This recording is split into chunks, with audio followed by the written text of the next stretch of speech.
In the cold, gray waters of the Atlantic Ocean during World War II, a quiet game of cat and mouse was unfolding, one that would lead to one of the most daring naval operations ever attempted by the United States.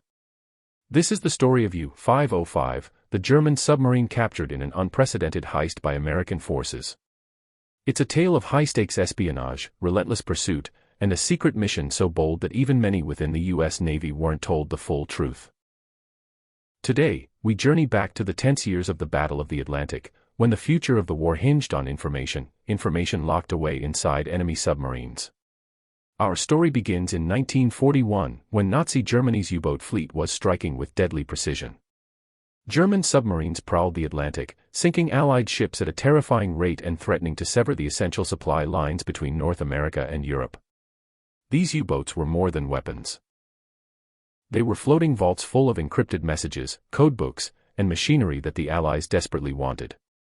If the Allies could capture one of these subs intact, they could unlock the secrets of the German Navy, break their encrypted communications, and turn the tide of the war. But capturing an enemy submarine on the open ocean, that was considered nearly impossible. Enter the American warship USS Guadalcanal, commanded by Captain Daniel V. Gallery. Gallery grew up in Chicago and carried with him a reputation for innovation, boldness, and a touch of unpredictability.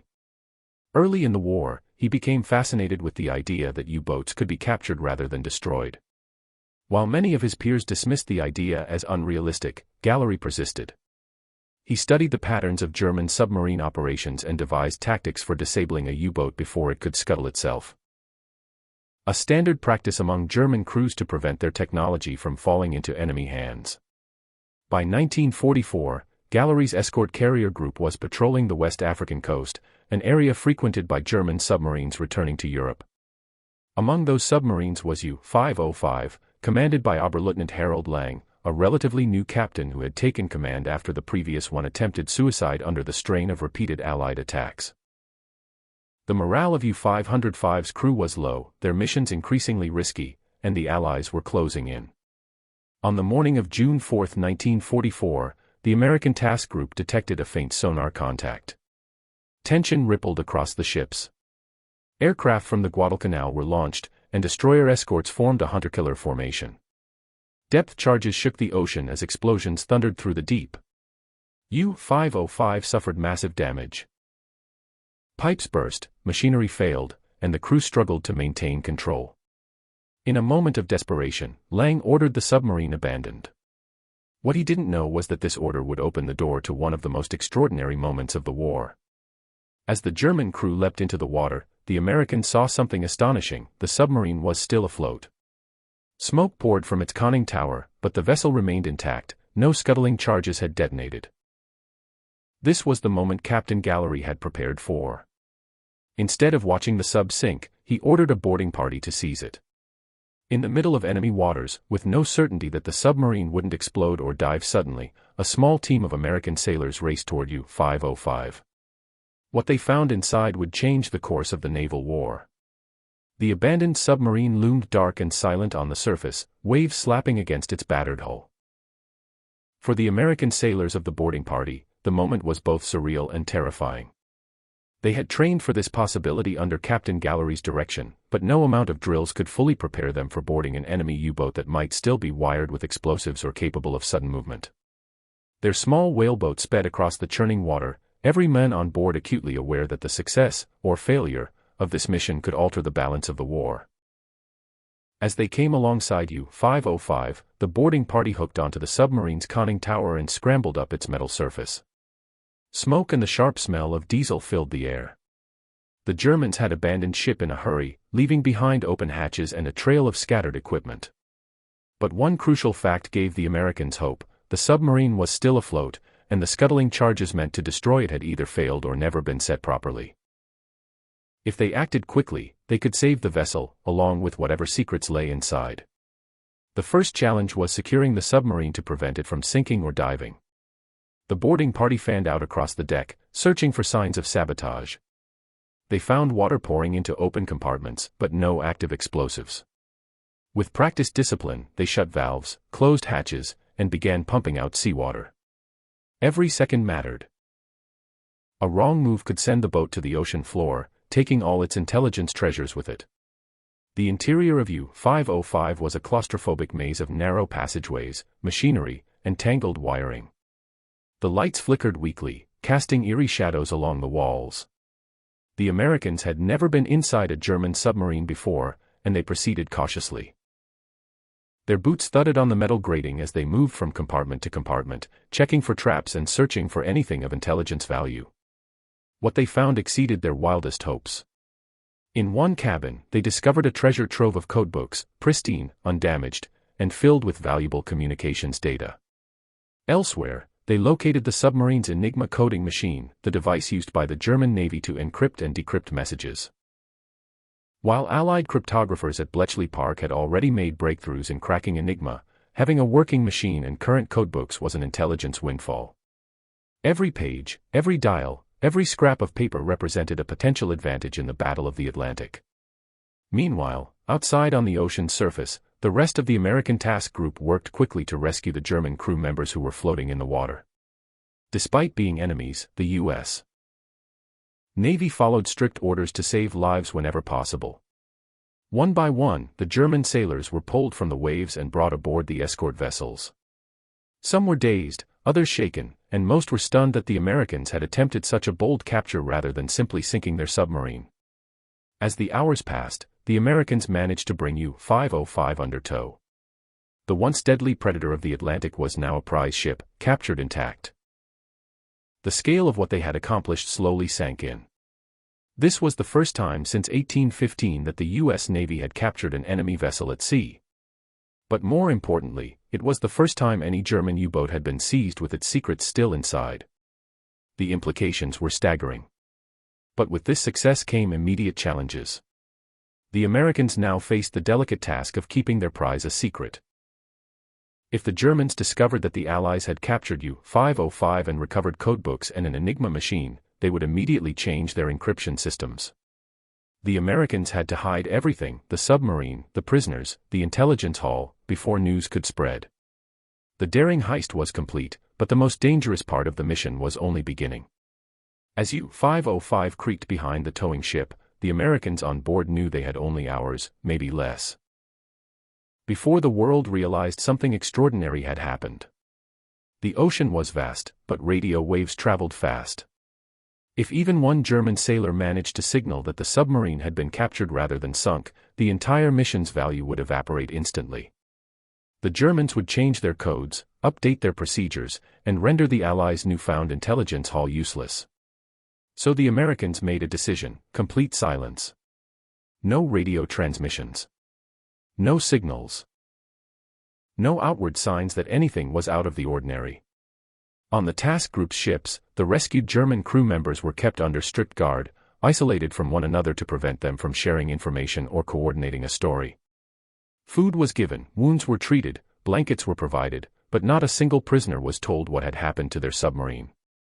The Germans believed U-505 had sunk beneath the waves.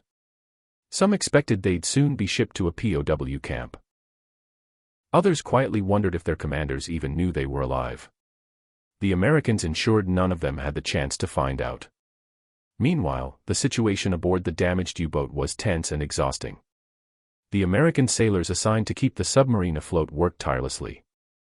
Pumps groaned and sputtered as they fought to push seawater back out. Electric circuits crackled with intermittent sparks. Bulkheads that had been warped by depth charge blasts groaned under shifting pressure. The captured submarine was a prize, but also a ticking time bomb. One compromised valve, one mistake, and the vessel could plunge beneath the surface and drown everyone inside. Captain Gallery, observing the operation from the USS Guadalcanal, was keenly aware of the danger. He had taken a massive gamble by ordering the boarding party onto U-505. If the submarine had exploded, or if the Germans had set a timed scuttling charge, he would have been responsible for the loss of his men. But Gallery believed deeply in the mission. He knew that capturing a functioning U-boat could shorten the war, save convoys, and disrupt the German war machine. Now his risk had paid off, but only if they could keep the submarine intact and hidden. As the convoy made its way west across the Atlantic, the U.S. Navy leadership ashore scrambled to build a plan for secrecy. It wasn't enough to bring the submarine home. It had to be stored in a place so isolated, so secure, that even American sailors not directly involved in the mission wouldn't discover it. The location chosen was the naval base in Bermuda, a place remote enough to avoid attention and secure enough to hold a captured enemy vessel. But secrecy wasn't the only concern.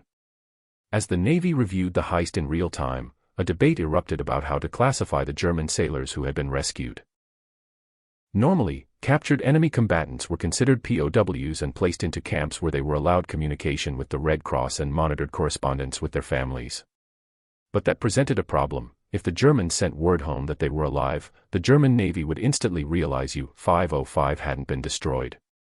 So the decision was made, controversial at the time but deemed essential for the war effort. The prisoners from U-505 would be kept in total isolation, cut off from all communication. They would live in a secret POW compound, unaware of how significant their capture truly was. Back at sea, the American sailors continued their demanding, nerve-wracking task. Some of them, despite being trained for boarding actions, felt uneasy inside the confined, oil-stained steel corridors of the German sub. The air was thick with fumes. The engine room rattled with every shift of the waves. The men spoke in low voices, aware that the boat could still hold hidden dangers. But they also understood the magnitude of their mission. Every codebook tucked into a waterproof bag, every chart carefully removed from a navigation drawer, every piece of equipment stabilized, they were gathering pieces of a puzzle that would help the Allies predict U-boat movements and avoid deadly ambushes. By the time the captured submarine approached Bermuda, word of the operation had reached only the highest ranks of the Navy, wrapped in layers of secrecy. The enlisted sailors aboard the towing vessels could only guess at the prize behind them. Some thought they were towing wreckage. Others guessed it was a damaged Allied vessel. Almost no one dared to imagine the truth, that they were escorting the first and only German U-boat ever captured at sea by the United States. When the USS Guadalcanal and her escort group reached the naval base in Bermuda, the entire operation shifted from daring action to disciplined secrecy. Bermuda was chosen not for convenience, but for its isolation. The island base was surrounded by warm blue waters and far removed from prying eyes.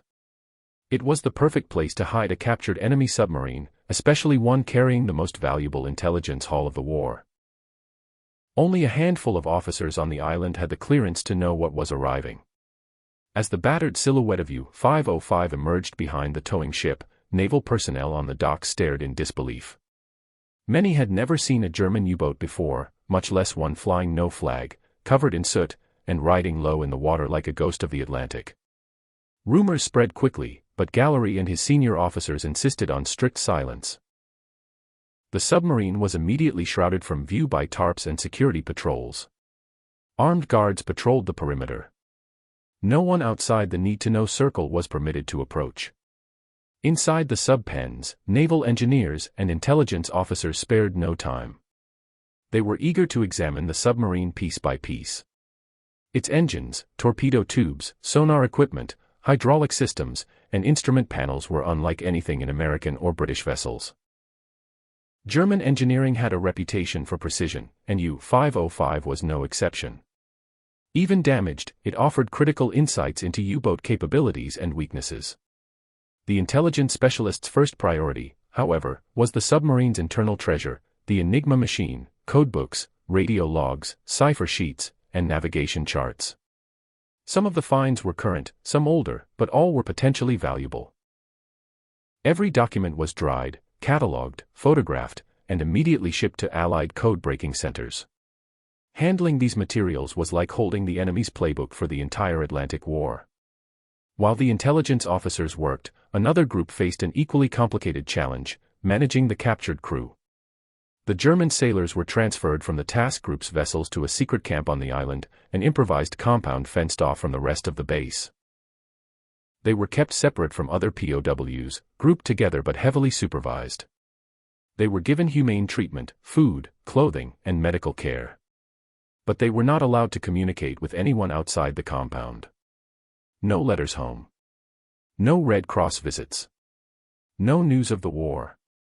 They were kept in a bubble of silence. Some sailors tried to piece together what had happened. They remembered abandoning the submarine after the depth charges. They remembered the water rushing in and the panic of getting to the surface. Many assumed U-505 had sunk shortly after they'd escaped. They believed they were merely survivors of another failed U-boat patrol. And as days turned into months, that belief hardened. The Americans did nothing to correct it. That deception, while ethically uncomfortable, was essential to preserving the intelligence gained from the submarine. Back at the submarine itself, naval engineers inspected every inch. They found evidence of the damage inflicted by depth charges, buckled panels, cracked pipes, and scorch marks. The forward compartments had taken in heavy water. Some areas smelled of diesel and seawater. Others were strangely pristine, as if frozen in time after the German crew's hurried departure. American technicians even explored German living conditions aboard the submarine. They saw the cramped bunks stacked like coffins, the tiny galley where canned food and black bread were prepared, and the torpedo room that doubled as sleeping quarters. The submarine revealed the strain German sailors lived under: weeks at sea, constant fear of attack, and immense pressure to deliver success to the Reich. As the analysis continued, the significance of the capture became clearer. The intelligence gathered from U-505 began to influence Allied operations almost immediately. Convoy routes were adjusted. Anti-submarine groups were deployed with sharper precision. Crucially, the capture helped the Allies monitor U-boat movements, avoid deadly traps, and strike at submarines before they attacked. But secrecy remained the mission's lifeblood. If Germany learned their codes were compromised, they would reset everything. So U-505 remained hidden in Bermuda, an entire submarine concealed behind tarpaulins and fences as if it had never existed. The men who boarded her, the men who towed her, and the men who guarded her understood one thing: this covert victory, silent and unseen, might save thousands of Allied lives. As weeks passed in Bermuda, U-505 became the center of one of the most secretive intelligence operations of the war, yet hardly anyone outside a small circle even knew it existed. For the men assigned to the submarine's maintenance and inspection, each day revealed new details about how Germany waged its silent war beneath the waves. They pored over wiring diagrams, traced hydraulic lines, and tested equipment that had never before been in Allied hands. To them, U-505 was more than a captured weapon; it was a once-in-a-lifetime opportunity to learn exactly how their enemy thought, fought, and built its machines. One of the most surprising discoveries came from the submarine's sound equipment. The Americans found that German hydrophones, the underwater listening devices that detected Allied ships, were far more sensitive and advanced than expected. This revelation changed how convoy escorts deployed sonar countermeasures. If German U-boats could hear Allied ships at great distances, then the Allies needed new tactics to mask their movements. Engineers began hypothesizing different formations, engine throttle patterns, and noise-reducing procedures, all influenced by what they found inside U-505. The submarine's batteries offered another clue. The German system, with its high-capacity electrical cells, allowed U-boats to stay submerged longer than Allied analysts initially believed. This meant that some past disappearances of submarines weren't luck; they were strategic dives lasting far beyond American estimates. With this new knowledge, Allied strategists began adjusting their search patterns and depth charge tactics. Every bolt and wire inside U-505 became a piece of a larger puzzle. Meanwhile, thousands of miles away in the United States and Britain, cryptographers at Bletchley Park and U.S. Naval Intelligence Centers were studying the materials recovered from the submarine. Having an actual Enigma machine was valuable, but the real treasure was the set of current codebooks. Fresh, unburned, and intact. These documents contained the daily keys used by the German Navy for encrypted communications. With access to these, Allied codebreakers could read messages faster and with greater accuracy. Suddenly, U-boat wolfpacks that once appeared out of nowhere became predictable. Convoys could be rerouted around danger. Allied hunters could ambush submarines before they struck. Back in Bermuda, however, secrecy was becoming a daily challenge. Sailors at the base whispered about the mysterious submarine hidden behind fences. Some speculated it was an experimental Allied vessel. Others thought it was a wreck being studied. Only a select few knew the truth, and they were forbidden to speak of it. Even those who worked on the submarine were instructed to avoid discussing it during shore leave or in letters home. The operation demanded absolute silence. The German POWs, kept in isolation, slowly adapted to their new lives. Their captors treated them fairly, but their confusion deepened. They continued to believe U-505 had sunk. Some wondered how they had survived such a catastrophe. Others grew frustrated by the lack of information and the absence of communication with the outside world. But they had no choice but to wait, living day to day in a camp where time seemed to stand still. Their fate was tied to the secrecy of the submarine, and until the war's end, that secrecy would not be broken. For Captain Gallery and his task group, the capture of U-505 became a defining achievement. Gallery in particular knew he had taken a risky, unconventional approach to naval warfare. Many officers were trained to destroy enemy vessels immediately. Trying to capture one intact, especially a U-boat, was considered reckless. But Gallery's insistence on preparation, training, and bold action had paid off. In a war filled with tragedies, setbacks, and sacrifices, this capture was a rare moment of triumph. Yet despite the success, Gallery was aware that public recognition would not come anytime soon. The mission was classified at the highest levels. No newspapers would praise the sailors. No medals would be awarded in ceremonies. The world would remain unaware that an entire German submarine, complete with its secrets, sat hidden in Bermuda. And even when the war eventually ended, the story of U-505 would still be buried under layers of secrecy, waiting years before it could finally be told. As the war continued across Europe and the Pacific, the captured submarine in Bermuda remained a silent but powerful asset. Every insight gleaned from U-505, every decoded message, every analyzed component, every technical report, contributed to the Allies gaining the upper hand in the Atlantic. But while the submarine's intelligence value was undeniable, the logistics of hiding an entire enemy vessel became increasingly complex. The American officers overseeing U-505 worried constantly about leaks. Something as small as an offhand comment in a sailor's letter home could give away the truth. To maintain secrecy, the Naval Command crafted strict protocols. Sailors rotated in and out of restricted areas. Guard posts were doubled. Officers reminded their men daily that this operation was classified above top secret. Many sailors didn't even know what exactly they were guarding, only that any breach could jeopardize lives across the Atlantic. Life aboard the base took on an unusual rhythm. Engineers would disappear into the submarine for hours at a time, emerging covered in grease and diesel fumes, carrying notebooks filled with observations. Intelligence teams would board the sub at night when fewer eyes were on the dock. Supplies for U-505 were delivered discreetly, often mixed with ordinary shipments to avoid drawing attention. Every action taken around the submarine was designed to seem unimportant, even though the work inside was anything but. One of the more pressing challenges was preserving U-505 itself. The submarine had taken serious damage during the attack that led to its capture, and seawater had seeped into many compartments. Left unmaintained, corrosion would eat away at vital components, and the vessel could suffer structural failures. The Navy assigned specialized crews to clean, repair, and stabilize the sub. They scraped rust from hull plates, replaced wiring eaten away by salt water, and sealed leaks around bulkheads.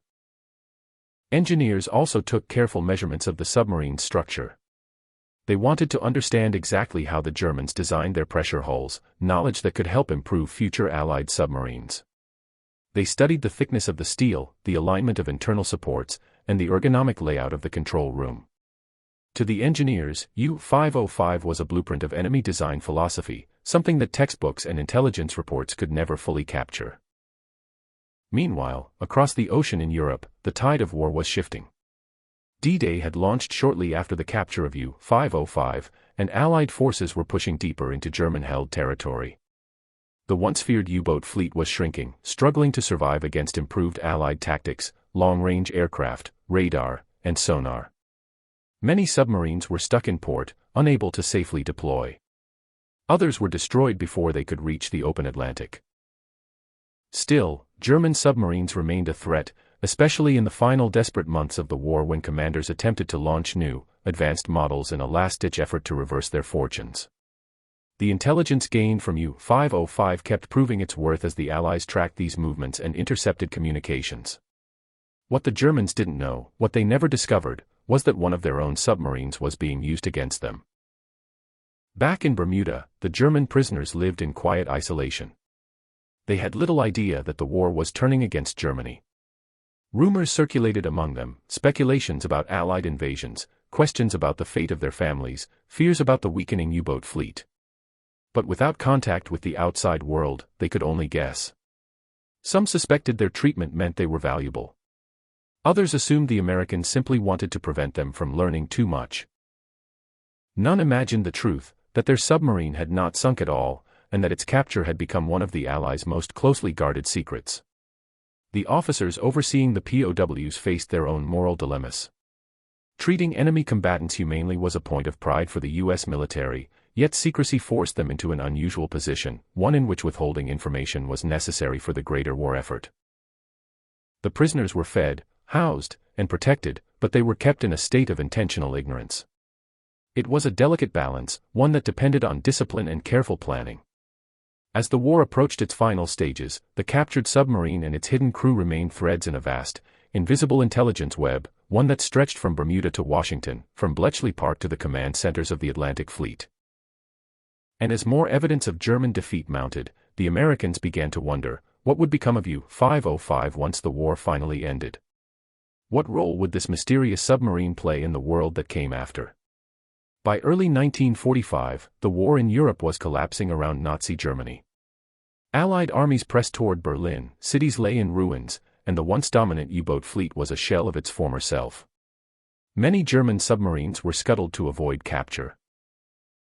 Others were stuck in ports under constant bombing. The Battle of the Atlantic, which had once threatened to starve Britain and stall the Allied advance, was now firmly in Allied control. And behind that shift, hidden in the shadows of secrecy, sat U-505. Inside the naval base in Bermuda, the captured submarine had become less of an urgent intelligence asset and more of a strategic curiosity. Its codebooks had long since been exhausted, its Enigma machine studied and compared to others captured in Europe. Intelligence teams had wrung every possible clue from its design and equipment. Still, the submarine remained under highest classification. The Germans could never be allowed to know it had been taken intact. As news from Europe steadily worsened for Germany, the POWs on Bermuda sensed that the end was approaching. They listened for hints from their guards.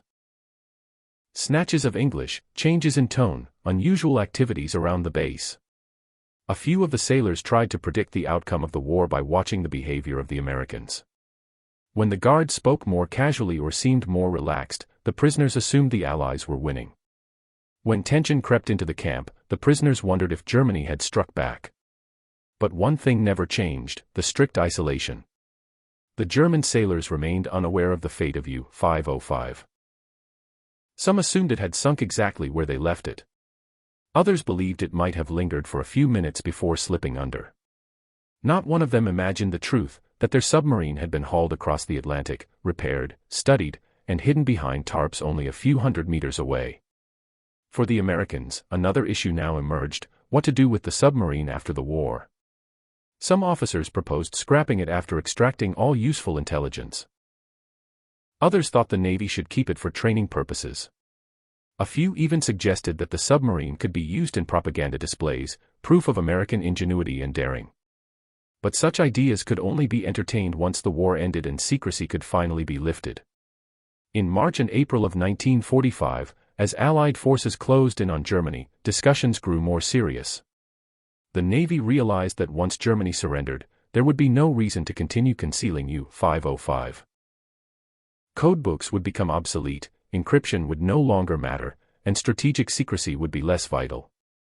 But they also understood that releasing the story too early could create diplomatic complications. Germany, now defeated, might be more concerned with war crimes trials and reconstruction than with a captured submarine, but caution prevailed. When Germany officially surrendered on May 7, 1945, the world erupted in celebration.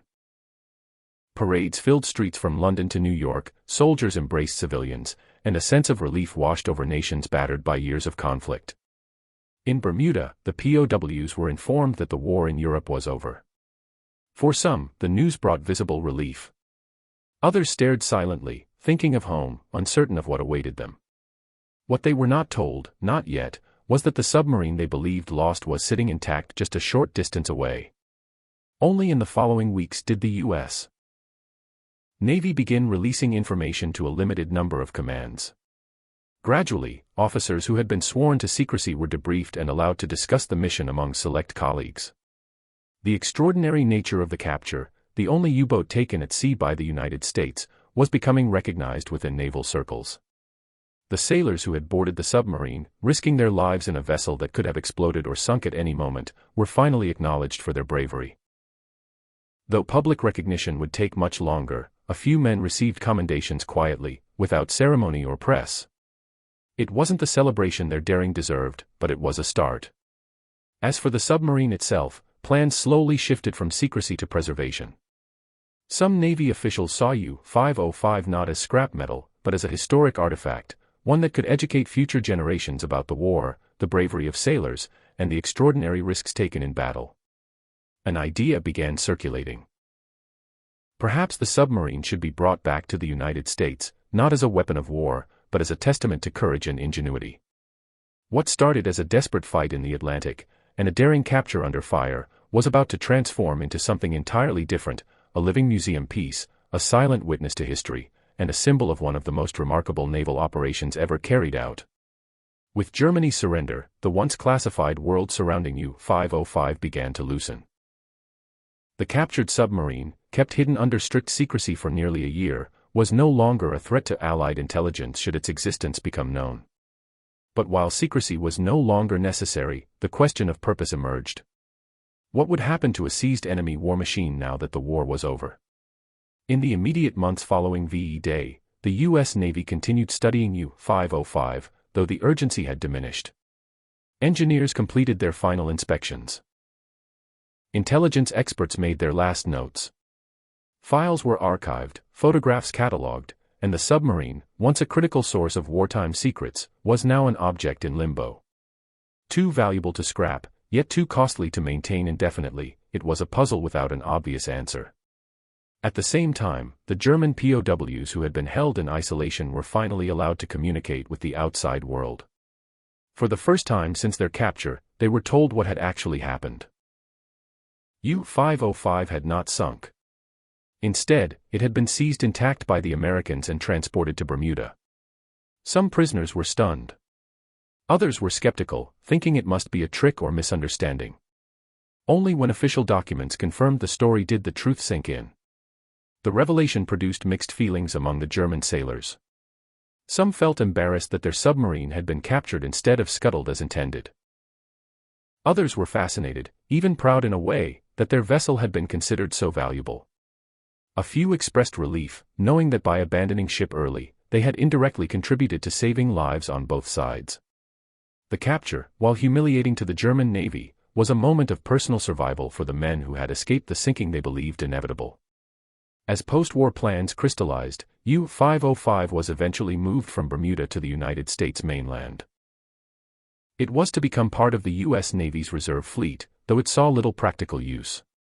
The Navy had no intention of deploying it, and technological advances were already making wartime submarines obsolete. Jet propulsion, nuclear power, sonar breakthroughs, and changing naval doctrine meant U-505 belonged more to history than the future. Still, the submarine held symbolic power. It represented Allied ingenuity and daring. More importantly, it represented an incredibly rare event in modern naval warfare, the capture of an operational enemy vessel on the high seas. Only a handful of men had been directly involved in the mission, but its significance was felt across the entire Allied effort in the Atlantic. As the years passed, the Navy found itself in a practical dilemma. Maintaining U-505 required resources, dock space, periodic upkeep, rust prevention, staffing, and the Navy could no longer justify those expenses. A decision loomed: should the submarine be scrapped? That possibility alarmed some of the officers who had participated in the mission. To them, U-505 wasn't just a war trophy. It was the physical embodiment of a daring operation, a museum-worthy artifact, a testament to courage under fire. Destroying it would erase a tangible piece of wartime history. Enter Chicago's Museum of Science and Industry. The museum had long sought to expand its exhibits on naval technology and maritime warfare. Discussions began about the possibility of acquiring a submarine, not just any submarine, but one with historic significance. When word reached them that U-505 might be decommissioned and dismantled, museum officials acted quickly. They reached out to the Navy and expressed a bold idea: bring the submarine to Chicago, preserve it, and display it for public education. It was an ambitious proposal. Transporting a full-sized German U-boat from the East Coast to the Midwest would be a massive engineering challenge. It would require towing the submarine through ocean waters, up rivers, across canals, and eventually through the Great Lakes. Few thought it was even possible. But the museum's leadership was determined, and the Navy recognized the value of preserving U-505. Plans were set in motion, and soon a team of engineers, naval architects, and logistics experts began designing a route and a method to transport the aging submarine.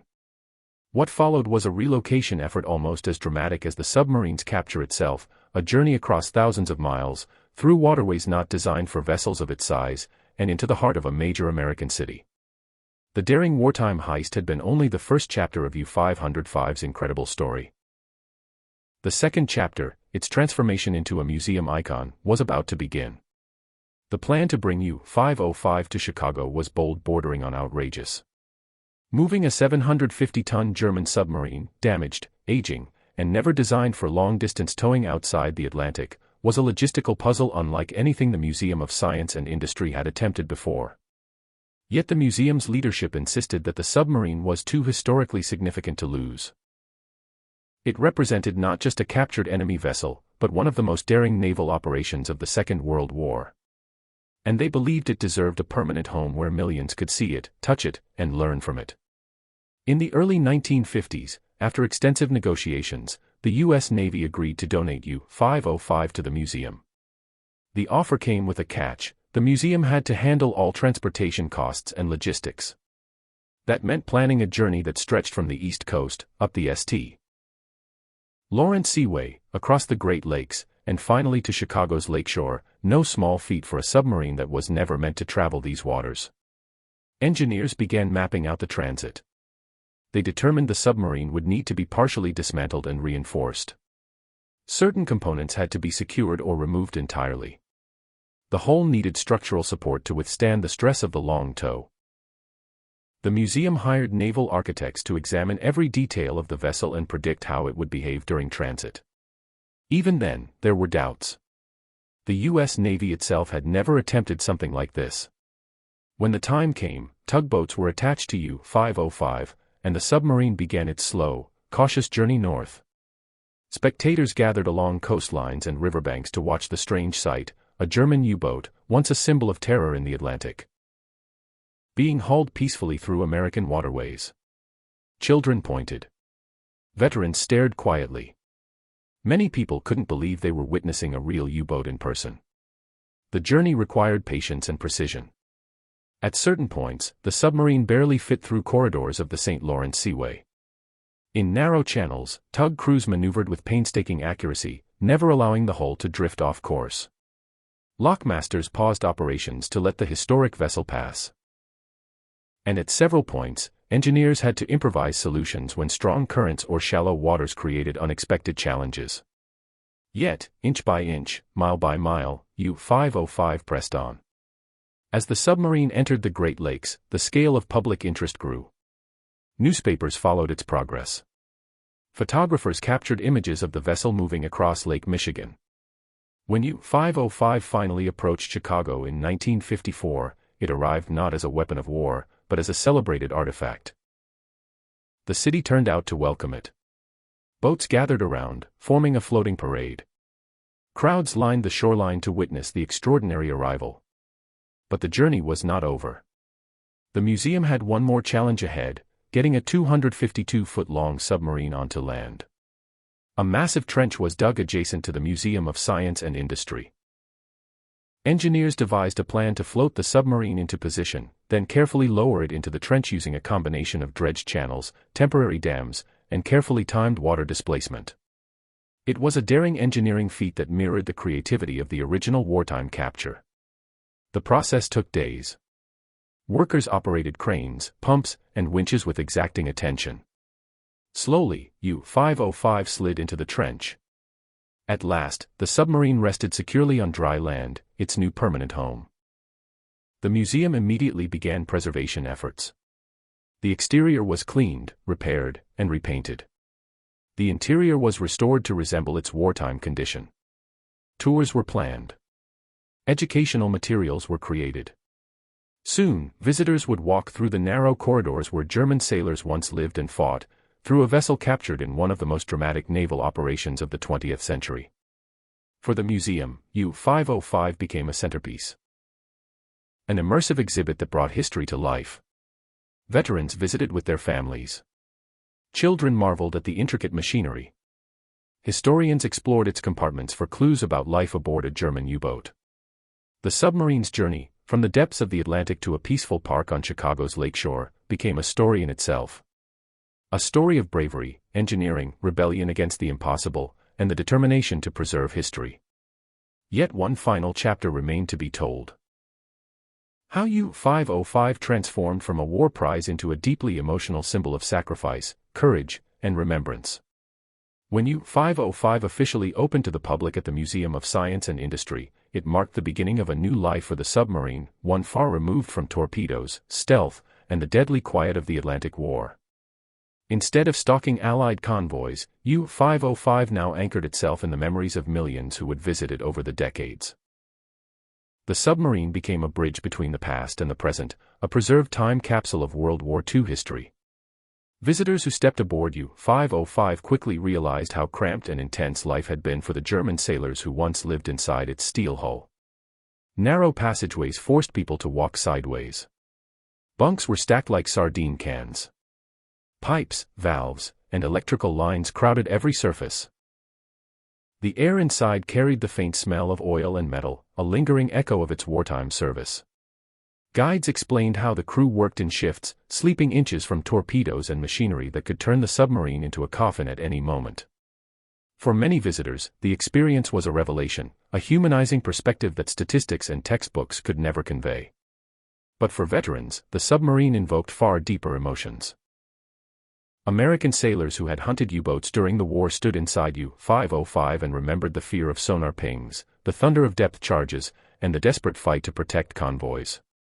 Some had lost friends to the U-boat menace. Standing inside a captured submarine gave them a sense of closure, a tangible reminder that the tide of war had ultimately turned. German veterans who visited years later often approached the submarine with mixed feelings. Pride in craftsmanship, sorrow for lost comrades, and humility in defeat. Some even recognized the compartments where they once worked or slept. Their reactions added a powerful human layer to the exhibit, reminding visitors that war was fought by individuals with hopes, fears, and families on both sides. As decades passed, U-505 began to deteriorate under Chicago's harsh weather. Lake Michigan winters ate at the submarine's exterior. Moisture seeped into seams and joints. The museum realized that if the submarine was to survive another century, drastic measures were needed. And so, in the early 2000s, a massive preservation effort began, another chapter in the vessel's extraordinary journey. Engineers and preservationists developed a plan to move the entire submarine into a newly constructed, climate-controlled underground exhibit. It was an undertaking on the scale of a full naval operation. Crews built a giant steel and concrete pen below ground level. They would lower U-505 into this protected chamber and build the museum exhibit around it. The project took years and required precision engineering, community support, and millions of dollars in funding. In 2004, the museum completed the move. U-505 settled into its new indoor home, a dramatic, dimly lit gallery designed to evoke the tension and peril of submarine warfare. Suspended walkways allowed visitors to view the submarine from above, while immersive displays recreated the sights and sounds of U-boat operations. The exhibit honored not just the American sailors who captured it, but also the German sailors who once served aboard it. Today, U-505 stands as the only Type 9C U-boat on display in the United States and one of the few surviving submarines of its kind anywhere in the world. It is a symbol of courage, ingenuity, and the strange irony of war. A deadly machine now dedicated to education and remembrance. Its capture remains one of the most daring naval heists in American history. A vessel meant to hunt and kill became instead a silent teacher, a monument to lives lost and lessons learned. Its steel hull, once forged for battle, now holds stories of bravery from both sides of the conflict. And so, U-505 endures. Not as a terror of the Atlantic, but as a reminder of what is possible when courage meets opportunity, when daring becomes action, and when a moment in history is preserved so future generations can learn from it.